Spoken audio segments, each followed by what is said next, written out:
Whatever your definition of leadership is, I'm sure it encompasses the leader's responsibilities to make the best judgments they can about the future. For example, how long can we maintain this market position before our products and services become uncompetitive? Is our organization designed for a reality that no longer exists? Should we place a bet on automating this process, even if we can't quantify the immediate returns? As the world speeds up and evolves in unpredictable ways, the complexities of judgments leaders have to make is steadily rising. That's why on The Evolving Leader, we're so interested in how the latest breakthroughs in neuroscience and psychology are providing us with new insights into how we see, choose, and solve problems. We believe that with radical self-awareness, we can make more informed choices about our future, both personally and professionally.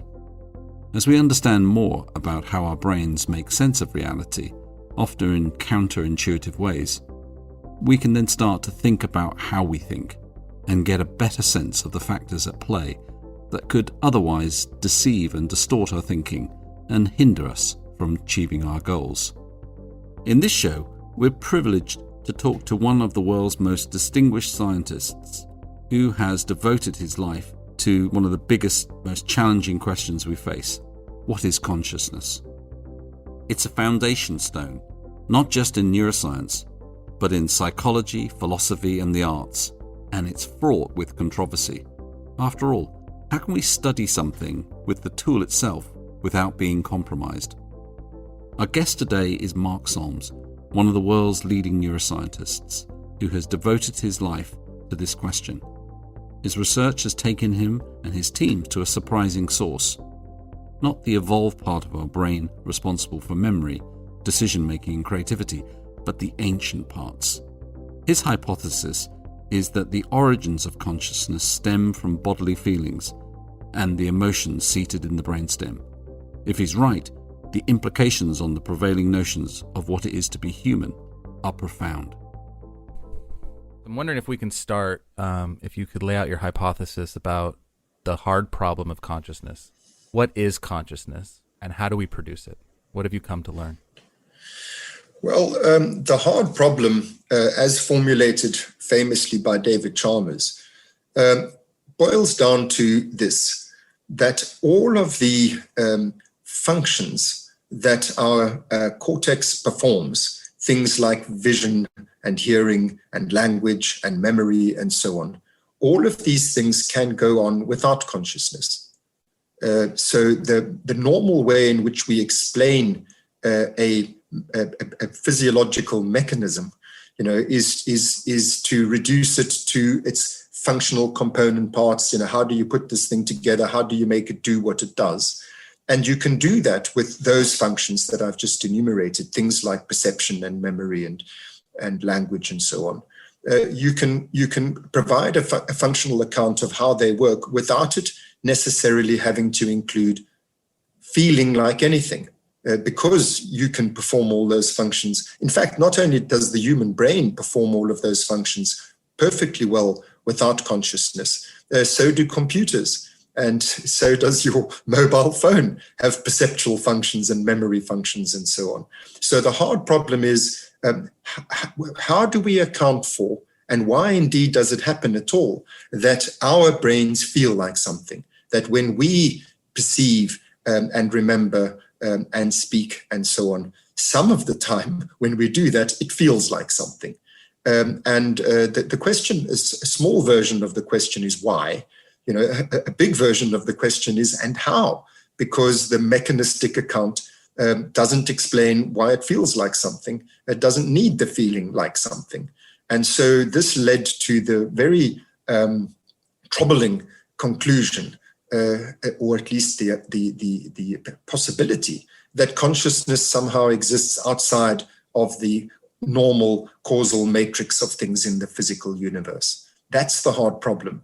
Why, to quote Chalmers, why doesn't all this information processing go on in the dark, free of any inner feel?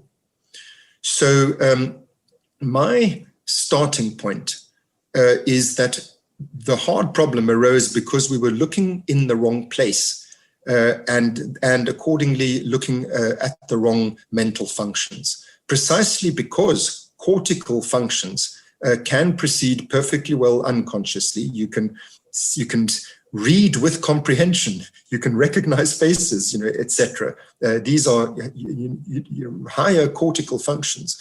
Precisely because those functions can carry on unconsciously in the dark, those are not the functions we should have studied in terms of trying to understand the neural correlates of consciousness. In trying to understand what the brain basis of consciousness is, we should be looking at functions which are intrinsically conscious, not at functions which can carry on unconsciously. And so I focused instead on what is technically called affect. In other words, feelings like hunger and thirst and sleepiness, but also feelings like rage and fear and lust and so on.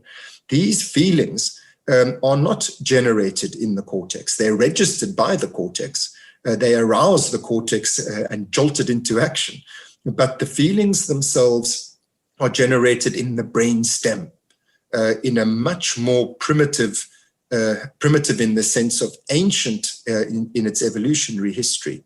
The structures in question are probably 550 million years old, and we share them with fishes.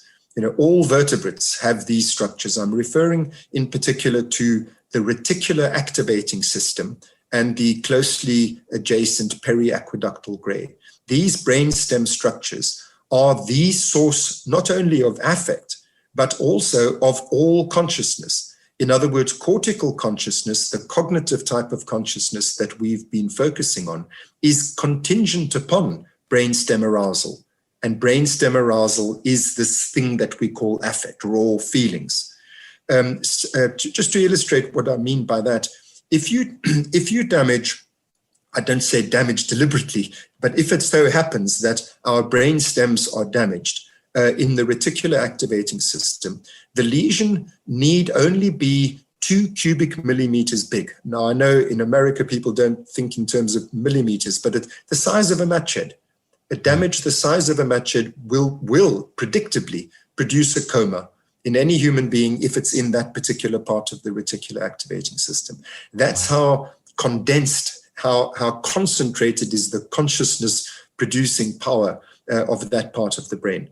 Conversely, you can remove large swathes of cortex without obliterating consciousness. And I describe such cases in my book. And it's even possible to demonstrate consciousness in children born without any cortex. This condition is known as hydranencephaly, not to be confused with hydrocephaly, which is a much milder condition. These are children whose craniums are filled out with cerebrospinal fluid instead of cortex. And they wake up in the morning, go to sleep at night. Some of them have absence seizures where they lose consciousness and then regain it. And even their parents can tell when they're in such an absence state, as it's called. And when they're back again. But much more interestingly than all of that, they show emotional reactivity. They respond emotionally and appropriately emotionally to stimuli. So that, for example, if you tickle them, they giggle. If you give them a fright, they startle. If you frustrate them, they arch their backs and cry, and so on. So without any cortex at all, affective consciousness, emotional feeling, raw, basic elemental consciousness is present. And yet just a tiny, tiny lesion the size of a match head in those brainstem structures obliterates it entirely. So I'm sorry, I think I might be over elaborating my answer, no. But my essential point is that we've been looking in the wrong place. Cortex is not intrinsically conscious. It borrows its consciousness from the brainstem. Consciousness arises from the brainstem. These nuclei in the reticular activating system and periaqueductal gray, what they do is intrinsically conscious. It's the source of all consciousness. So surely if we're wanting to understand consciousness mechanistically, we should ask ourselves, what is the mechanism, what is the functional mechanism of these structures? because what they do can't go on in the dark, because what they do is they produce feelings. And who ever heard of a feeling that you don't feel? So feelings are intrinsically conscious mental states, unlike perceptions, memories, etc. We hope you're enjoying the Evolving Leader shorts that we're releasing before we start Season 7 in September. You can find the rest of this conversation and all of the Evolving Leader episodes on Apple Podcast, Spotify, and your favourite podcast outlet. I'll also put a link in the show notes.